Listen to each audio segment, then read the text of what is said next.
All right, here with Mark Workman, coach of the Liberty Raiders. And Mark, first of all, scrimmage today. I thought that, and I know as a coach, you guys will find things that you want to work on, but I thought overall you played really well, and especially in some areas.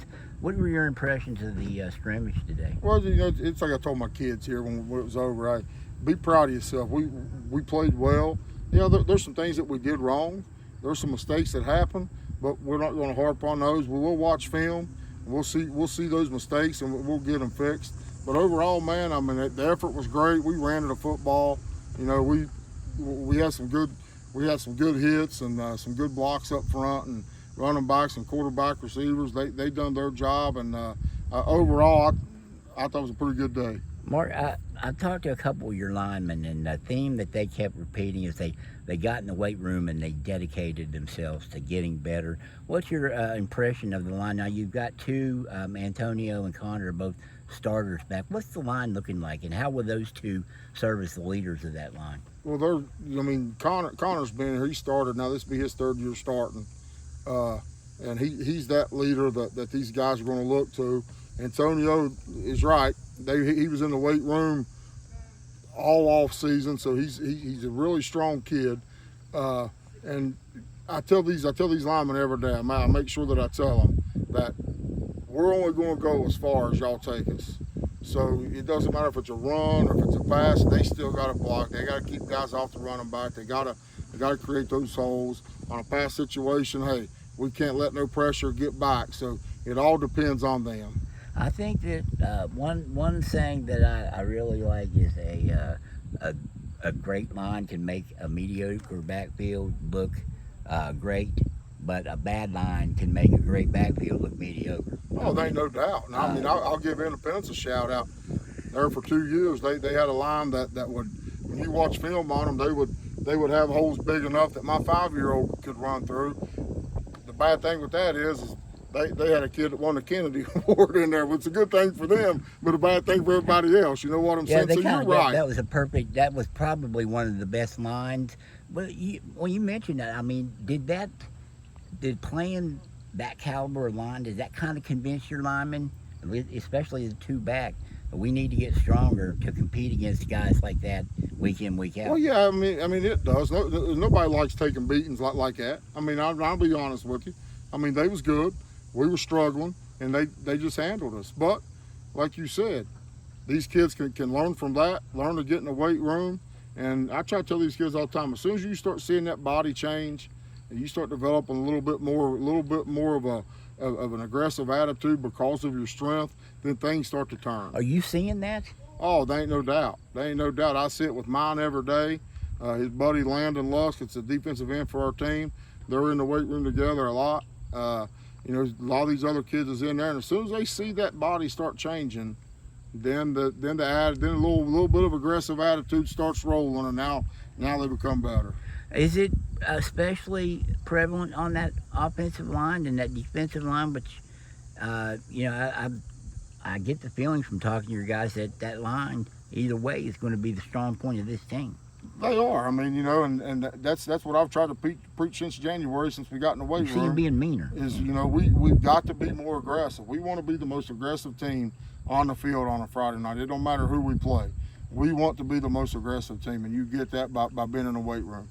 How will having a big line, and in some parts a very experienced line, but a big line help? And your son Jaxson is going to be the quarterback here this year, a freshman. How will that? And he's a big guy too, and they say that he's a heck of a long snapper. And I heard that, and you can confirm that. That's the rumor. A very good long snapper too, and almost a perfect snapper. So, and he is big enough, probably.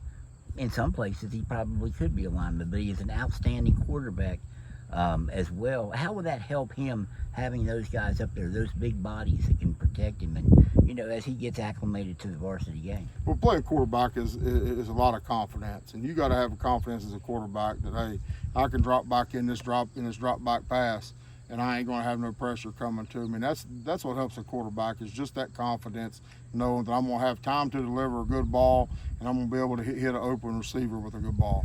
So it's a big confidence boost when when a quarterback can stand back there and know that he's protected. How will it help his growth as well to have a guy like Chris Bowman that played, I think, every skill position for you last year, lined up just about everywhere for you, kind of like a Swiss Army knife of a football type guy? Yeah. How will it help having him back there, because he knows a little bit about each position? He does, and it's a big help when you're a young guy like Jaxson is, and you got an older guy to kind of lean on.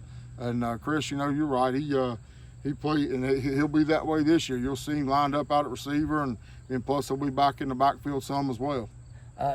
Now, obviously, having a dad as a coach, there's probably not a lot of things that Jaxson hasn't seen.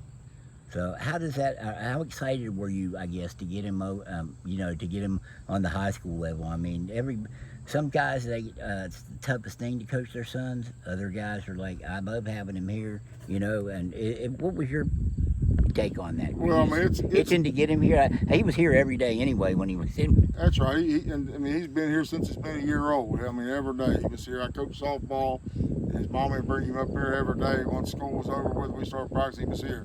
But as far as a dad coaching his son, I mean, you make it as hard or as easy as you want it.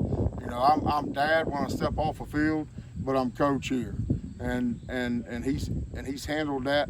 He's handled that respect in that way, and he still calls me dad up here. Hey dad, hey dad, hey dad.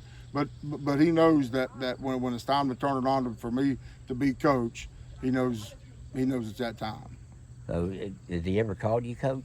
He does. I mean, he does every once in a while. But most of the time when he calls me coach, it's like it's slang that they use in today's society. Well, that may or may not. I'm not sure what they mean by slang coach. I only know one kind of coach. I'm afraid to ask. I got you. The expectations have to be coming up too, because you got some experienced guys. Like, it's maybe not the number of bodies you would like, but the bodies you do have look like they're good players.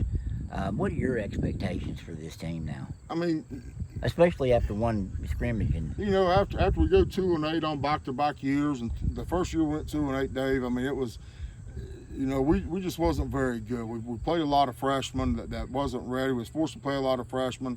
And then last year we went 2-8, and I really feel that there were some games there that we played really well in, but the inexperience got us. But and I appreciate these kids now. Yeah, we want to win, but we want to compete at a high level right now. And wins and losses will take care of themselves. But we got to do all these little things that puts us in a position to win.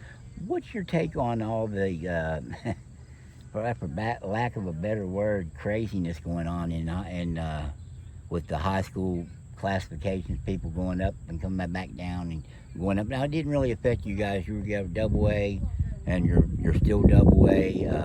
What is your take on everything? Because I think in some parts that it'll affect you in some ways. It will. I mean, Summers County was the latest one on this last go around to get moved down. We had them.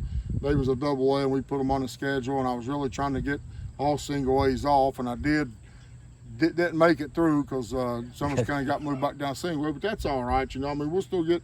I mean, there's still points available there for both teams.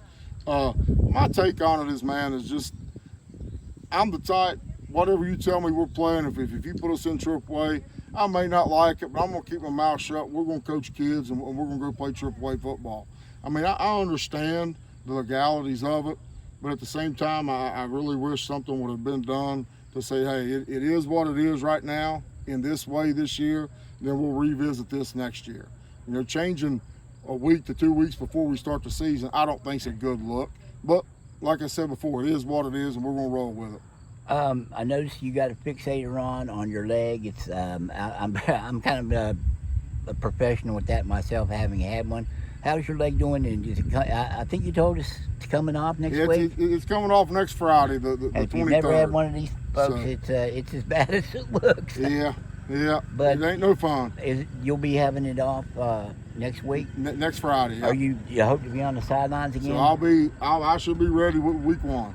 Well, that's what you want. I mean, with your players, availability is the best ability. Yeah, right? That's right. And the coach here is available. That's right. Hey, Coach, I'll be available. Off the deal. Hey, Coach, I appreciate the time as always. Thank you, man. Always appreciate you, Dave. Thank you.